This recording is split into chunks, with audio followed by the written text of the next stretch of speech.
My name is Christopher Barrett. I'm editor of Access All Areas magazine. During this session, we'll have the pleasure of hearing from some of the industry's most experienced and knowledgeable figures about how we can, or what chance we have really, of building back better as an industry and facing the immediate challenges. Many of you will know who we have on stage here, but let me just give you an introduction to all of them. On my immediate right, we have Gill Tee. She's co-founder and festival director of Black Deer, and MD of Entity Events and director of Entity Hire. Having started her career in music and events at Capital Radio, Gill went on to start Entity, producing live events and festivals. She went on to co-found Entity Hire, a supply business to the industry. Then 4 years ago, she co-founded Black Deer Festival. In the middle, we have Phil Bowdery. He's Live Nation Executive President Touring International and Chairman of the Concert Promoters Association. He's one of the industry's most celebrated and experienced promoters who has worked on shows by many of the industry's biggest acts, including Madonna, Coldplay, U2 and Lady Gaga. At the far end, we have James King, AEG Presents CEO, European Festivals. James worked at Cream until 2004, where he produced Creamfield's Festival before launching his own company, Loud Sound, which subsequently promoted and produced several UK festivals. He then began working with AEG Presents in 2008, culminating in him producing the BST Hyde Park, a series of events, and All Points East. I just wanted to start off on a positive note, actually, with you, Phil, about how the last year, I mean, obviously it's been an awful year for everyone in the events industry. I can take this off. But what we have seen is some great collaboration across the industry in terms of, let the music play, one industry, one voice, the launch of Live, bringing 13 live industry associations really under one umbrella. And you're chairman of the Concert Promoters Association.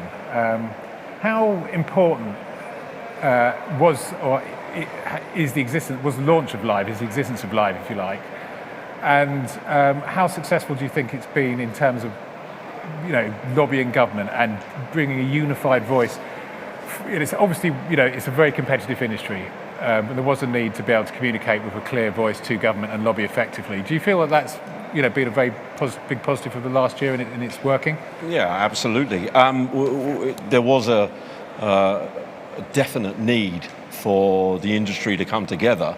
And yes, we are competitors, but the one thing we are is also we're quite bright in knowing that we're going to get more things done together than we are separate, and there's no reason to go at anything in a separate way. The more together we are, the further we're going to go.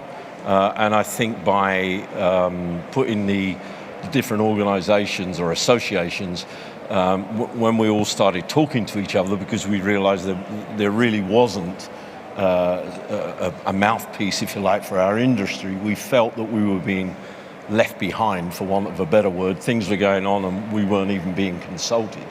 And we could see our industry just shut down as it was almost, to a day, the 17th or 16th of March. Everything just stopped. It wasn't even a slight weaning off. We just shut our doors. And it became very evident that no one was really listening to our voice. Yes, there was a huge problem going on, but we realized that we were quite a small piece in a very large country, that a lot of people were having the same problem. So by getting together, we found that we had more chance of doing it. Let the Music Play was a great example that stopped the whole of the social networks. Every single one of them for that day we topped everything. So it was a big part of what was going on. We feel very responsible for getting the 5% VAT cultural relief that is still in place and doesn't end until September, and then it moves to 12.5%. We felt that we were very much part of that and the reason that we got that through. And we still are, and now see that even going forward, and please God that we get through this thing soon, that there will be a need for us to carry on. Yes, we're all competitors, but as we said, there's still a reason for us to be talking and actually voicing our views and getting the different opinions so that we can go forward, because we actually make compromises, which we have to do in a regular life. You make compromises, so there's nothing to stop us from doing it with the organisation. Great. Okay, Jim. I mean, going forward, when in the sort of utopia we're looking forward to, when actually events can take place without social distancing again, and we can all get back to our jobs. Fingers. Traditionally it's a very competitive market. Do you believe, how much faith have you got that the industry will be able to maintain that kind of unified voice when it comes to talking to government about, we have at least illustrated to them the economic impact of our industry and, how many people are employed, and, they're starting to understand those figures a little bit better. And that work's already been done. But, going forward, do you believe that there's that sort of collaboration can be sustained? I think it's essential, first off, and I think if anything the last 18 months has shown us is how fragmented it was, not just on our side of the industry, instead of the producer side, but also on the other stakeholder groups, and especially central government. So obviously we're going, led by Phil and his colleagues, and they take the credit for that, but just aligning ourselves so there is one message that goes into one point at the DCMS, which doesn't have the loudest voice in central government as well. So even more of a reason why the message that we're doing is a unified one. So we've got to continue that work through, identify and prioritise the key objectives. And frankly, that's not us competing on a stadium tour or a festival headliner. We've all seen how much bigger the problem is than that, all the way through the supply chain, through artist procurement, but all the way through to many of the suppliers who might be here today, and the protection of that business. And I think there's a generality of or acceptance that, neither of our successes aren't defined by other people's failures, but by coming together on this is that we'll create a stronger market for everybody. So I think that's the critical piece. I mean, there are still concerns as we go forward. We will find solutions to what's going on at the moment operationally, and there's been some great work done on the test events, and thankfully we're seeing actual tangible data come out the back of that, which is giving everybody the confidence that the information that was being inputted was accurate, they can trust us, and that especially the outdoor side of events will come back very, very soon. So that's a huge tick. But where we do then have to align again is on output, and just ensure that 22 and 23 becomes a managed process again for the supply chain, not just for the promoters, but for the artists, certainly for the suppliers as well, and that we, in my view, don't condense too much into too short a frame time, which could then become a legacy, if you like, a negative legacy, if you like, of the recovery. What we want is a start, and then we grow from that steadily and very in the strongest possible fashion. By the fact that people have been more unified and are talking to each other a little bit more rather than being distracted by actually putting events on, I mean, do you have more faith that there will be an ongoing conversation to actually manage that sort of rush of events, or is it already showing signs of people just trying to get events up? It's going to be difficult because it's not necessarily anyone's fault, because people are working to different agendas, and I mean that through the artists, the managers, the agents, and the promoters and the ticketing companies. So that there's a great deal of stress within the marketplace. So 18 months without being operational, there's a huge deficit of cash inside the business, which needs to be addressed. And so there's going to be a lot of pressure from many sectors for if we break it down from the artists, go, well, I've missed 2 touring cycles here, I need to get them back. And from a festival side of business, which obviously I'm more prominent in, we have lost 2 festival cycles in many markets around Europe, and obviously get those back. And we've just got to be careful how they overlay. I think most managers, agents and promoters are looking at that sensibly. We just need to make sure action's out that way now. Okay, thank you. And Gill, obviously, you've got the Black Deer Festival, which is happening almost immediately after June the 21st. I mean, it was the weekend before. You've now boldly moved it 1 week back, which is fantastic, and it really it sets the sort of standard for. Well, it's just encouraging, very encouraging to see you press forward with it. How concerned are you about? I mean, obviously, everyone's pushing at the moment to try and get some sort of feedback from government in terms of government-backed insurance or some kind of indemnity support. What's given you the confidence to go ahead with a show so soon after stage 4 or step 4? Well, for anybody who kind of has followed Black Deer or knows about Black Deer, we rolled over from 2020 to 2021 and chose the 18th, 19th and 20th of June, a year later, to put our festival on, thinking a year is fine, we're going to be fine, a year. We were very lucky that all of our, well, I say 90% of our audience rolled over with us. And we was over the moon that we was looking forward at least to opening our gates. And then Boris decided to announce that he was opening gates again. I knew you were doing it.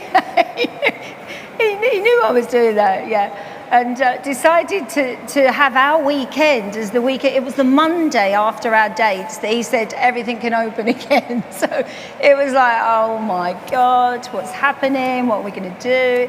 So we are very, very fortunate.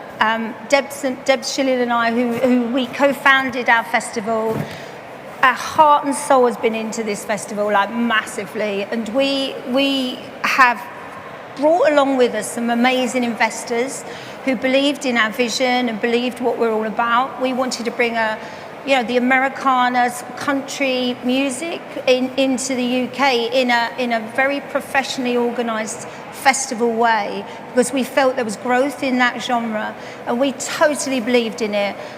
My background has been in events and live music for God knows how long. I know him, so it's been a long time. So I've learned, we learned our trades, and going into a festival, in the latter part of my career was a big step. But we was given this big problem. We had great investors who we sat around a table and went, sod it, let's move it a week. And we've got an MD that's very. How can I put Chris Russell Fish? He's kind of a very grown-up person. So we sat around a table with our investors and decided to move it a week. So we moved it a week, and it's been like a white knuckle ride ever since. And it remains a white knuckle ride now, but I have to say we're opening our gates. Our fence line has gone up today and tomorrow. Black Deer's fence line's going up. So yeah, that's where we are. We're doing it, we're opening our gates, and we will do all the rules and regulations that apply for the safety of our audience, but we're doing it. So yeah, brave or stupid, people have given us different views what we've done.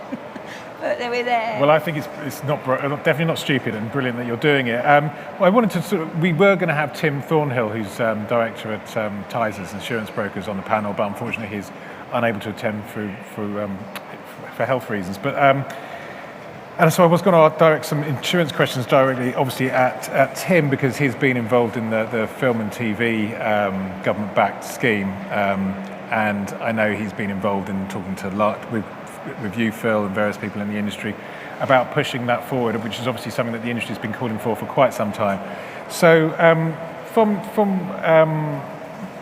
your perspective, Phil, I mean, Dowden's kind of hinted that they will look at it once they know that Step 4 will happen on June the 21st. But that's very late in the day for a lot of events, isn't it, for this summer? So yeah, but as much as we'd like them to have done it in a time gone by, of course, but they're basically hedging their bets. I do believe we're going to get something. That's a positive. Coming a bit late, yes, okay, but I really do, and I think what they're trying to do is maybe go across the live event spectrum. So even to the point of weddings or car shows or other events that happen outdoors, from festivals and those things, and touring side, they're going to try and encompass all and try and give it a rate that works for everybody. I mean, I think 5% is being held up as the COVID premium, as it were, and I'd like them to have done it a little bit quicker, but they weren't going to. They're hiding behind it at the moment. But I do believe that it will come on the maybe not the 21st of June, but shortly afterwards. They're going to come out with something.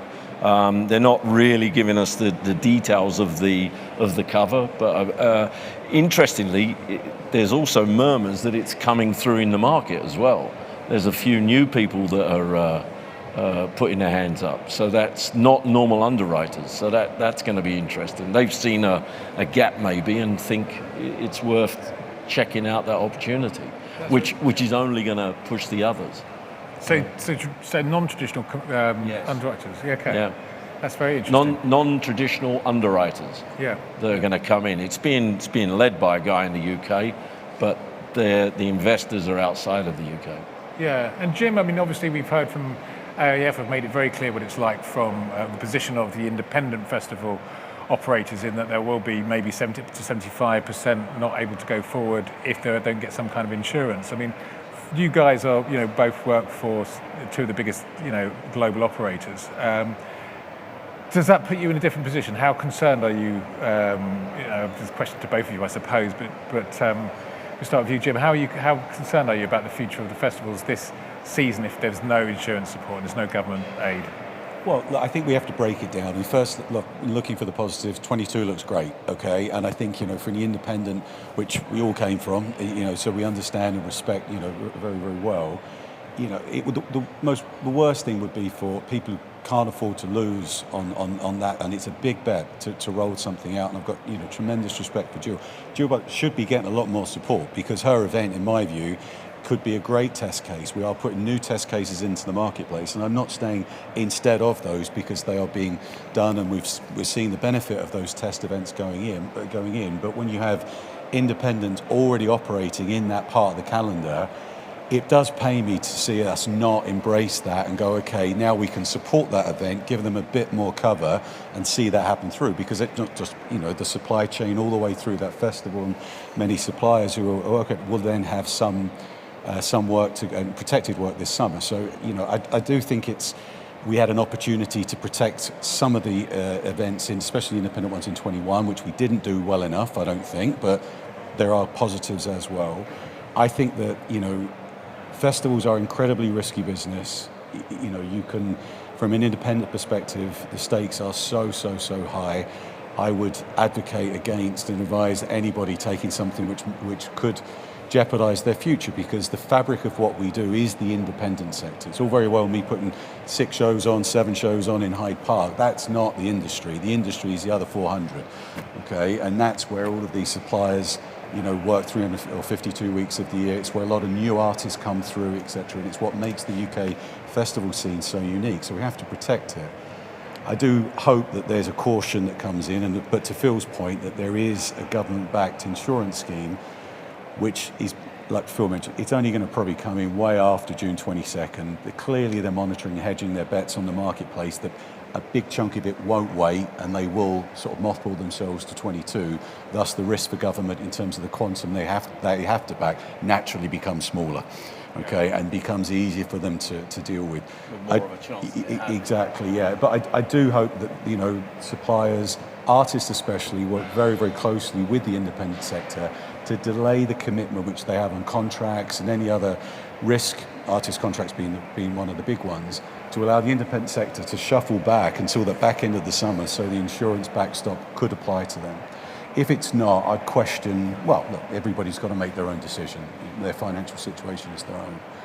I think the big difference for us is we're longer term players, and obviously we have that resource to be able to provide our own backstop to a point, and I stress to a point, because the scalability of this problem, and you go into some of the festivals that Live Nation run, Reading and Leeds and Download, etc., all the way through to the Hyde Park, and we're talking tens of millions of risk at that point. So for this part of the industry, which then does provide a great deal of investment and cash input into the industry, needs to be protected as well. So the insurance backstop is critical for us to be able to produce those scale of festivals, which does, influence the whole market. Because the other thing is as well, if a lot of these bigger shows don't play, some of the artists won't perform as well, because then the run of dates doesn't become viable for them. That's especially in a marketplace where Europe is very unlikely to play out anywhere. So we're talking about a domestic touring cycle only, really, for these summer festivals. Okay, I mean, in terms of, I'll come to you in a moment, Gill, because obviously, you've got a foot in the operator world, and obviously a foot in the kind of, supply chain world. But Phil, I mean, how concerned are you by the fact that obviously a lot of events have had to be moved back to the end of the summer for obvious reasons, but, you've got a supply chain that's been damaged by a year of non-activity and no finance, really, or very limited finance.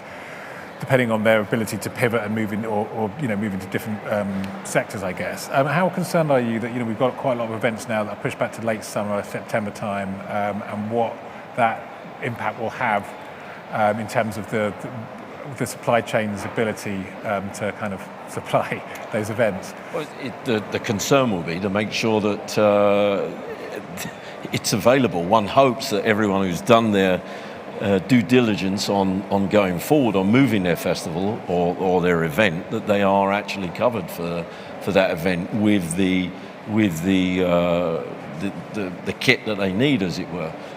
Yes, you would like. It's typical. It's like a bus. They never come along, and then 10 of them come along at once, and it's a shame that the supply industry now will be sat there and say, okay, do I do that one or do I do this one? Who am I going to upset for the future? And that's the sad thing, that it hasn't been a normal cycle, so that they can choose and work their way through in the year. But of course, everyone has had that unfortunate problem this year. None of us have had anything that's normal per se. So there will be some head scratching and trying to work out where they're going to go and where they're not going to go. But hopefully people will see it for the problem that it is, and actually, as we said at the very beginning, start working together. It's not just the promoters and people that put the events on, it is the industry. I can't run a show without the supply of the stage or the toilets or the lights. And I'm not putting them in that category. What I mean is we need everyone. In the same way I can't run a show without the artist. So it's about the whole ecosystem has been damaged, and we all need to just own up to that fact and make those adjustments so that we go through with it. Sure. Sorry, just to add to that, Phil's totally right, is that the risk factor and the lack of insurance puts massive pressure, not just on us, okay? So we said it puts pressure on the supply chain. Because I think if you spoke to Peter Noble, for instance. Well, yeah, exactly, day before. Brian Blues Fest. The day before he had to shut it down, and he's talking about at least 9 million Australia that he's lost because he couldn't get insurance, because it was one case that went in the local authority, and the crazy thing is they opened up the town on the Monday. But when that's... this is a really good example, because then you're sitting there and, however many, shows we have between us, and when you have such a distressed marketplace with such a lack of resource and liquidity going through it, for lack of a better word, the pressure on deposits, when those deposits are paid on kit, I'm talking about here, not artists, starts to become very, very acute, because then that deposit system feels at risk as well. It's distressed. How much money can we put back into the supply chain on deposit in advance of the show when you have the situation which happened in Australia?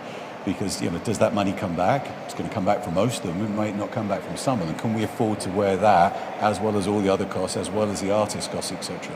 So the lack of security in the insurance side of things, and the backstop for us, is critical through the whole supply chain. And that's what's then putting more pressure on suppliers, freelancers who don't know if they're working.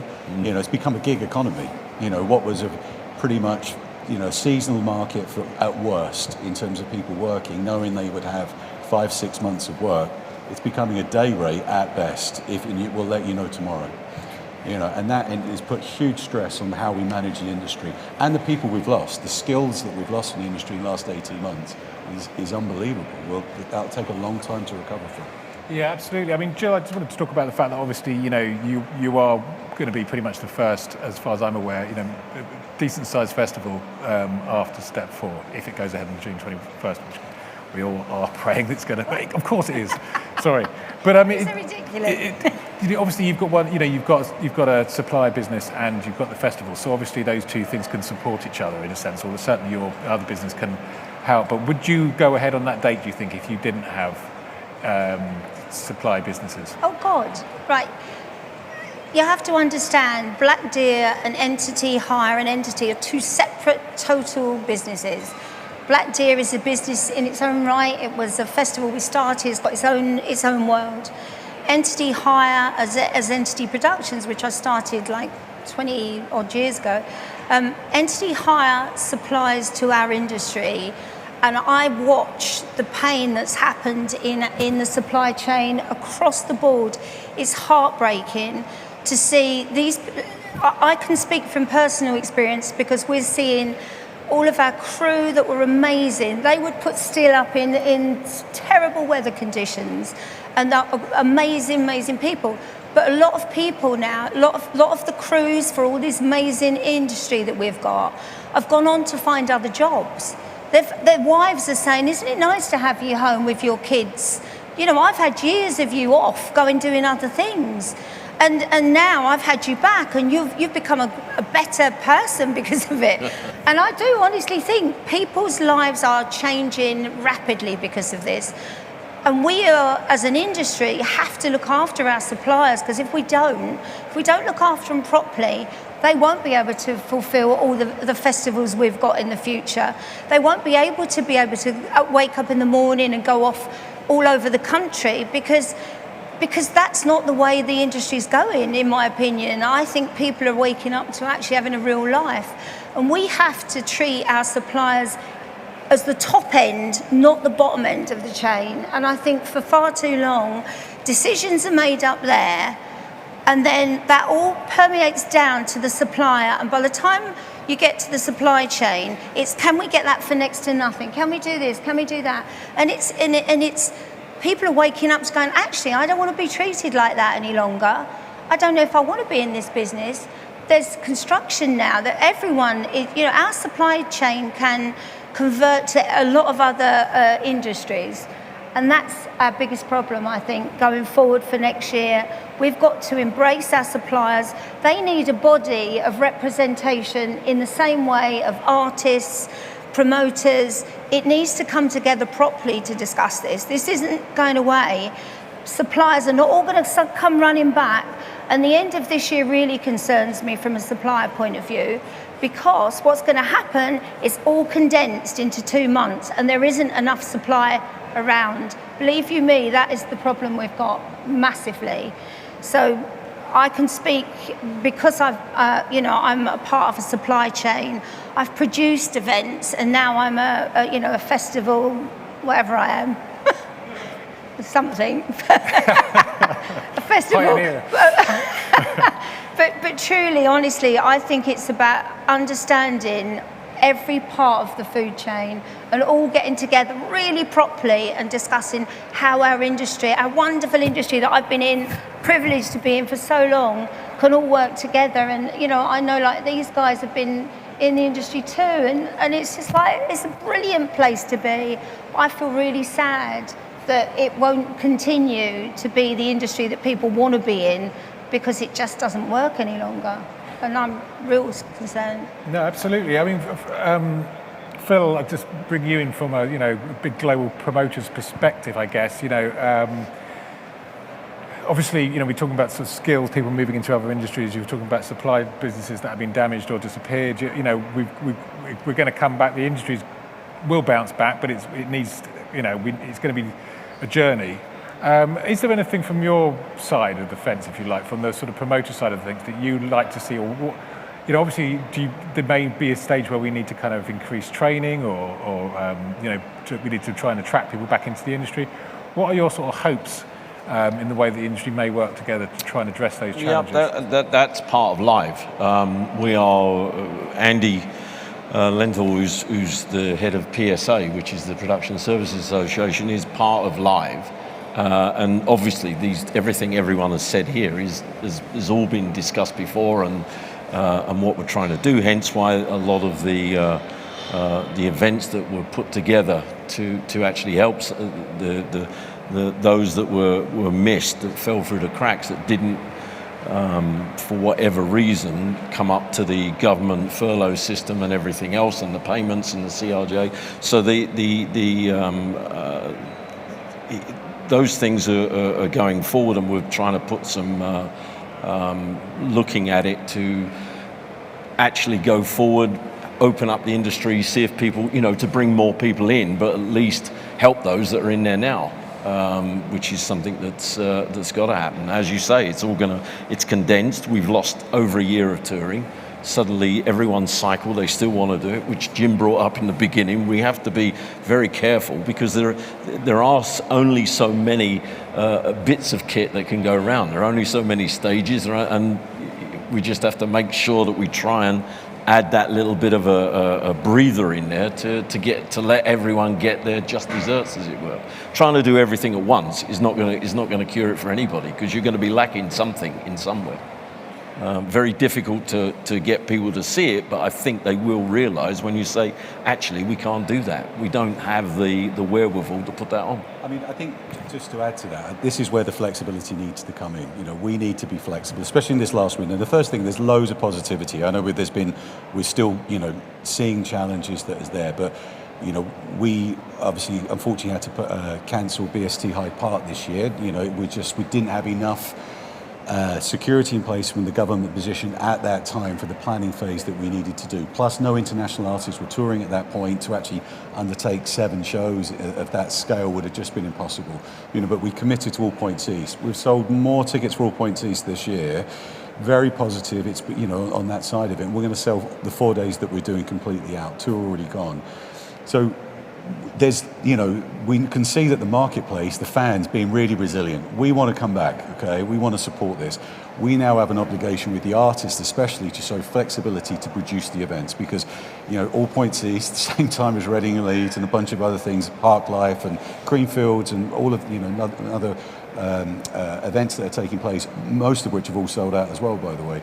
So we just have to show flexibility in terms of the supply chain that we can get in, not fight over it too much. Have the artists go, okay, I'm fine with that stage, all right? It's not the one that I normally get, but do you know what? They're happy, so I'm happy. And get through 21 being positive and coming out of that with fans saying, I'm coming back in 22 because I had a great time. If we mess it up in that small window we have in June, July, August, and September, we'll only have ourselves to blame, and that will just be, we can't allow that to happen. So whatever happens at this window here, that's the collaborative process between the whole supply chain, including the artists, where we have to make it a success for the fans. They come out of that, we all start promoting, announcing our shows of 22, and then what it will be a very oversupplied market, now over in inverted commas, because we can still manage that to a point. But if fans have seen value for money, if they've seen great experiences, they will buy tickets. If they don't buy tickets, it doesn't matter what we do, okay? We're sitting here with no revenue again, and that just that cascades down to the whole industry. So it's, the coordination of this window, if you like, here is a very, very critical piece for how we then go into 22 positively. Just on another note, I mean, it's just, obviously, with the restrictions in terms of the amount of international artists you can get to play at your shows. Obviously, Gill's show is an Americana and blues festival, really. So, I mean, it's, you've obviously had to adjust your lineup a little bit, but not too much. But I'm just wondering whether it's an opportunity, really, or a rare opportunity to really support British talent in a way that maybe doesn't always get the opportunity. In other words, if these festivals can go ahead, and fingers crossed they all will, there will be far more British talent on those stages, and perhaps some artists getting exposure that they otherwise wouldn't have had. Do you expect to see any kind of positive legacy from that? I think for us, we're an Americana festival as such, and a lot of our artists have come from America, Canada, all over, that were scheduled to play. Obviously, they can't come over, so we are doing the best of British and Irish and of talent, and I think it's a massive showcase for the amazing talent that exists within the UK anyway. But it's not going to change. We're still going to want international artists on our bills, and I think that this year in particular is a very much a UK-led year of festivals, but it will go back to being international as well. But it's a great year for showcasing amazing British artists. Okay, and I just wanted to talk about the Events Research Programme events really so far, and in terms of your interactions with government, how much positivity is coming back from them in terms of, when we've seen like the Brits had literally no impact whatsoever in terms of COVID infections, and there's been hardly any over the 58,000 I think attendees so far, all of them. Obviously, Live Nation owned Festival Public have got a 10,000 capacity 3-day camping festival coming up in mid-June. So the two kind of questions, are there any other events in the pipeline that you're able to talk about? And also, what sort of feedback are you getting from government in terms of, the statistics are great so far. So do you feel that that's encouraging them to move positive towards step 4? Yeah, it was 17 cases out of the 58,000. Yesterday's story was leaked, unfortunately. I think they wanted to do it another time, maybe next week, but they had to go with it or maybe they leaked it on purpose, I don't know, but that was, that came out. But it just showed you that all the mitigations were put in place and it can work. I was very fortunate to go to the Brits. I went to a couple of other things, and it was lovely to be back in the room again. But yes, everything they've done, it shows it works. So on the 21st, I'm really hoping that I don't think we're going to get scot-free, but I think the mitigations will be something that we can actually handle and we can do. As Gill said in the very beginning, we know what we're doing. We're actually very good at what we do. So leave it to us, as opposed to someone that hasn't been in our business before deciding that they're going to make the rules or try and make it work. Actually listen to what we're doing. I think our one challenge may be local authorities, and not for any other reason other than as long as the guidance is put there as a guidance, and they're not sitting there and saying, oh, you can't do that, and they're looking at something that was for last March as opposed to this March or this June. So we just have to work together, because I believe that once everyone does work together, we should be get through it.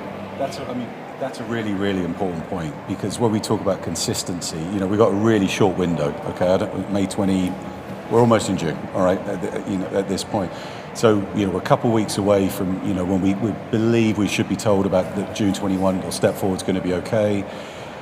That's not a lot of time. The data is extensive. It's been thoroughly researched. For me now, it's about moving it to that next stage. Not more data. We've done that. It's been proved. I mean, you can't argue with the number of cases that's come out of that. But Phil's point there about consistency of message, and then if anything, using the COVID legislation, to be honest with you, to really ram home the consistency that's required over the Licensing Act, because the lack of consistent interpretation of the Licensing Act from local authority to local authority, not all bad, by the way, but still a lack of consistency in terms of their interpretation of it, and police forces and local authorities and other key stakeholder groups from that needs to be standardised about this issue, even if they're told that's what it is. So if central government make a decision around COVID operations, it should apply without question across the country. It should not be allowed to be interpreted differently locally from that place to that place, because that's just going to be another hurdle which no one needs. They're the experts. Well, no, exactly. I thought you said the point very clearly. But that's a huge hurdle for us. We get through June 21, and then the local authority just goes, well, we don't like that actually, and the one next door is going, we're great. We want people to come into our town.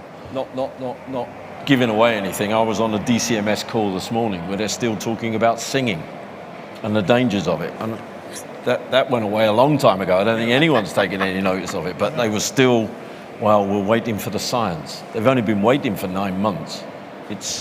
You can sing, it's okay. Yeah. Okay, we're going to go to questions in a minute. I just wanted to ask you, Gill, whether we've talked about immediate issues here, really. But I mean, are we looking into the future? Do you believe that after this hideous experience, this industry will build back better? It will come back better.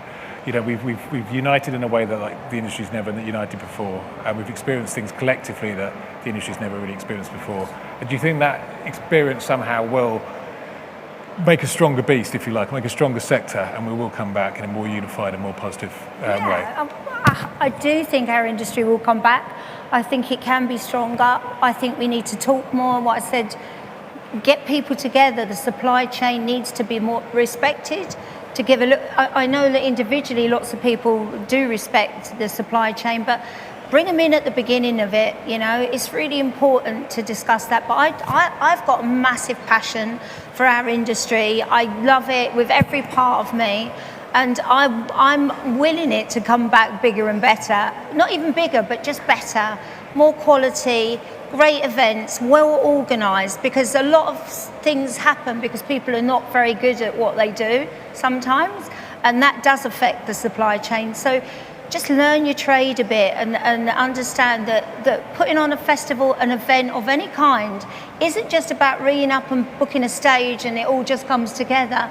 So much work goes on behind the scenes and people think it's easy, and believe you me, it's not easy. But when you've got great teams around you, people that know what they're doing, you can make amazing things happen, and that's what I want to see for me for the future, and that's what I believe our industry is, full of really great people that can make a difference.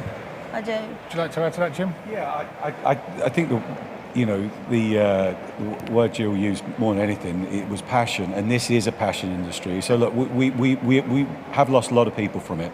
Some of them won't come back, okay, because they've been out of it too long now and they have other commitments, especially across families, etc. And this is very demanding on family life, what we do.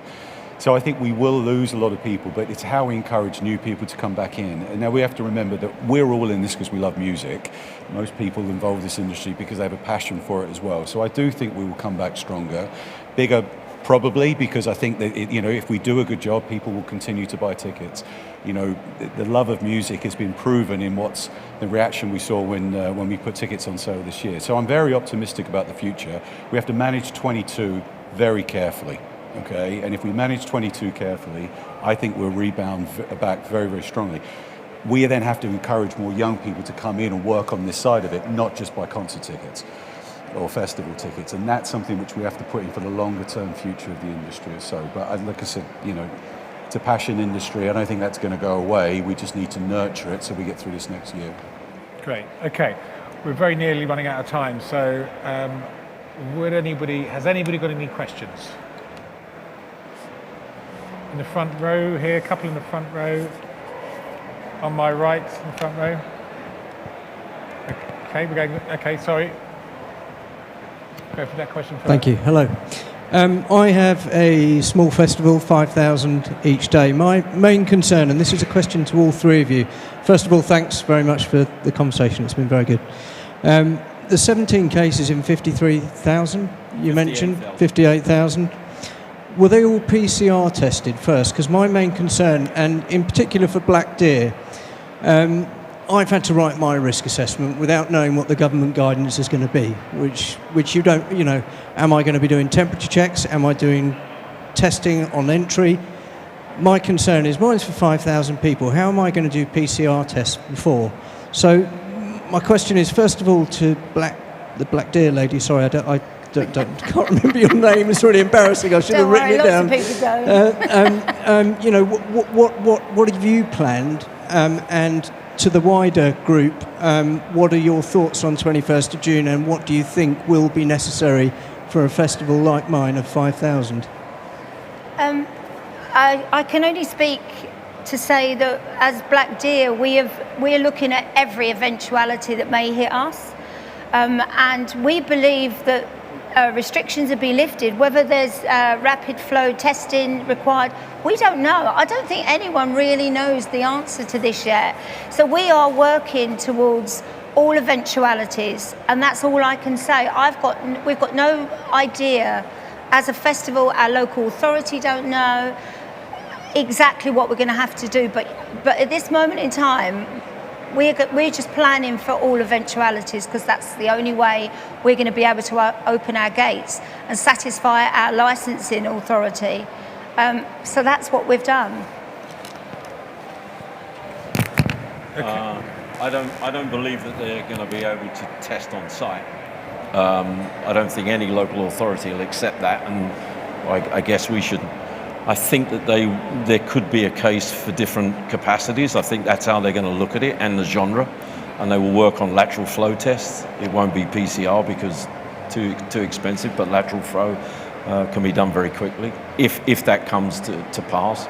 I'm not saying it's every event. I think that's the process that they're going through now, because if you're static in a theatre, i.e. sat down watching, then they see that as being mitigation of very low chances, especially if the ventilation is working. That's something they're going to look at indoors. Outdoors, again, if it's a seated event, I don't think they're necessarily going to go for the smaller capacities. It will be the quite large capacity. All of the soccer matches that were on Sunday, some of the stadiums had over 10,000 in. There was no testing for that. People just came in. They were asked to wear masks, I believe, on movement. I don't think they had to wear them in the seat, but if you chose to, or face coverings. So I think you have to look at that. They can't go and, because they've let that go, not let it go, but because that has happened, there's been a precedent, then they've set one. They can't necessarily go and do that even after the 21st of June. I think we're going to open up with mitigations, but I don't think and hope that they're going to be that as big as they could have been. I don't think we're going back to the 50% or 1,000 people. I think that goes on the 21st, and hopefully the social distancing will go as well if those other mitigations are in place, if the testing's in place. Okay, we had a question at the front here on the right. Would you like to ask a question?